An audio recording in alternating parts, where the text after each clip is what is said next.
on verra mais xibaar yi ñu mujjee dégg mooy que loi yi nar a dem la LFI la LFR yooyu yëpp su demee day passer comme lettre à la poste parce que président Macky Sall impliqué wu na ci et certains même en tirent comme conclusion que c'est la suite du dialogue entre le président Macky Sall et le président Ousmane Sonko Macky Sall ni nga ko xamee dama koy wax toujours parce que da nga ko xam ni nga ko xamee est-ce que dina def loolu pour leur faciliter la tâche si oui contre quoi? Bon, contre quoi? Je pense que je j'ai pas une boule de cristal donc mënuma def ay gisaane mais je sais que waxtaan day am forcément. Les gens qui pensent qu'il y a des ruptures radicales ils se trompent très souvent. Et li xew ci campagne bi wane na ko. Voilà donc quand tu regardes les premières déclarations des députés de Benno Bokk Yakaar quand on leur a parlé de la motion de censure et quand tu regardes le dernier communiqué qu'ils ont sorti, tu vois qu'il y a beaucoup d'eau qui a coulé sous les ponts. Et c'est important que waxtaan boobu am et c'est important que Sénégalais yi comprennent que ne waxtaan mooy régler àddina. Que les choses c'est pas la guerre, c'est pas de maintenant qu'est-ce que Macky Sall a en contrepartie? Je sais pas. Je peux pas le savoir. Est-ce que on lui assure une protection? Est-ce qu'on assure une protection à ses proches, etc. Il faut déjà que les gens comprennent que Macky Sall ne court aucun risque. Ah ouais. L'article 101 de la Constitution le protège complètement. Absolument. Le président de la République n'est responsable d'aucun de ses actes. C'est un mineur. Kenn mënu ko topp ci dara. Kooku suñu charte réew la. À moins de le bafouer, mënuñ ko topp ci dara. On ne peut le poursuivre qu'en cas de haute trahison.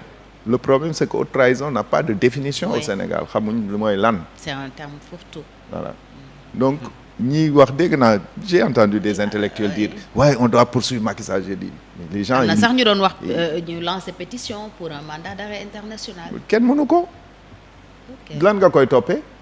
loi bi nee na mënoo ko topp ci dara. crime économique yi crime finance. juge boo ko présenté juge boo ko parce que le juge il connaît la loi. Il juge sur la base d'un texte de loi. Ouais.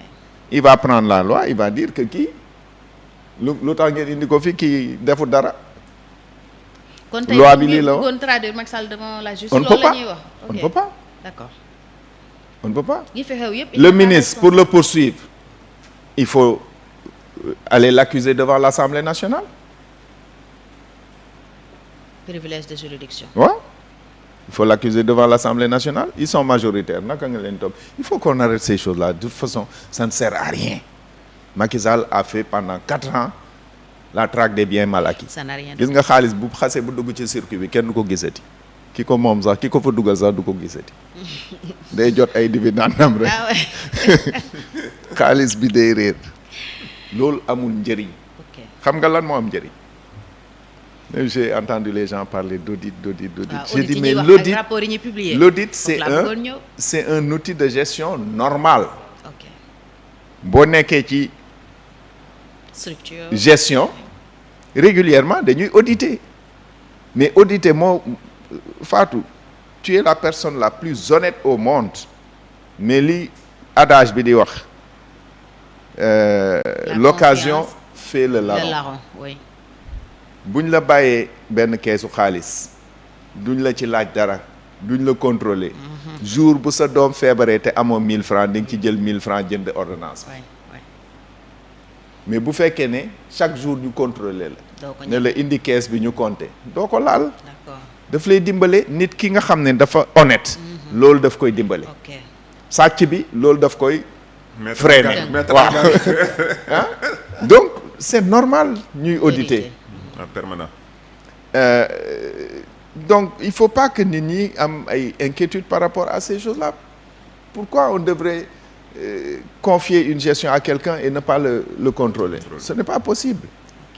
Ce n'est pas possible. Les contrôles en fin de gestion souvent liñ ciy xaar mooy des poursuites surtout bu fekkee régime bi dafa changé. Non, on ne contrôle même pas en fin de gestion, on contrôle en permanence. En permanence, d'accord. On contrôle en permanence. Maintenant su fekkee ne dañuy xaar jusqu'à la fin de la gestion ñu contrôler, on va trouver des failles qu'on ne pourra pas régler. Oui, ce qui est important, c'est de mettre en place un dispositif sécuritaire qui empêche aux gens de sortir et de détourner. te loolu c'est possible. Avec les corps de contrôle yi ñu am yëpp wax na mun a nekk. Alors ni ñuy jël ay rapport wax ne nañu ko publier et tout ça, yow ban gis-gis nga ci am ak lan nga ciy xaar comme résultat? Ces rapports ont toujours été publics. Oui. Moi j'ai pas compris ñuy wax il faut publier les rapports. Moi les rapports de l'OFNAC je les ai depuis longtemps. Cour des comptes. Le rapport de la Cour des comptes s'appelle RAP, rapport annuel public. C'est sur cette base que l'Assemblée nationale dit voter ce qu'on appelle la loi de règlement. Oui. Amul lu ñu ci publier, c'est public. Moi j'ai vu des journalistes se mettre à traiter ces rapports-là, j'ai dit mais ñi xanaa dañ doon nelaw. Oui, am na yu ñu commenté woon d'ailleurs bu yàgg. Les rapports sont là depuis longtemps. yi génnagul kañ lañ war a wax, mais yooyu c'est en cours de rédaction. Ouais. Ça va sortir au moment où il faut que ça sorte. Rapport IGE rek moo ci destiné exclusivement au président de la République. Maintenant lui s'il veut le rendre public daf koy déclassifier. moom rek ko mën a déclassifier keneen mënu ko publier ku dul moom. ci def réforme comme ça d'autres ko. Ah si, on peut sortir l'IGE de la présidence. Oui. Mais l'IGE est un outil de la présidence. Il faut comprendre ça. Faut comprendre ça. Mun nga toog ci biti nga ne bu ma duggee damay génne IGE présidence, mais IGE président moo ko moom. pour di ko yónni mu koy saytul lim la dénk. Ouais. Alors pour des ba à côté il y a d'autres corps de contrôle yoo xam ne ñoom régulièrement dañuy dem. parce que boo jëlee Cour des comptes. Cour des comptes c'est le contrôleur du comptable public. ñetti document lay génne. Premier document moo leen ñuy wax rapport annuel public boobu dafay saytu l'exécution de la loi de finances, c'est-à-dire tous les programmes et projets qui sont dans la loi de finances yoo xam ne dañ ci dugal xaalis naka la ñuy def naka lañ ko utiliser.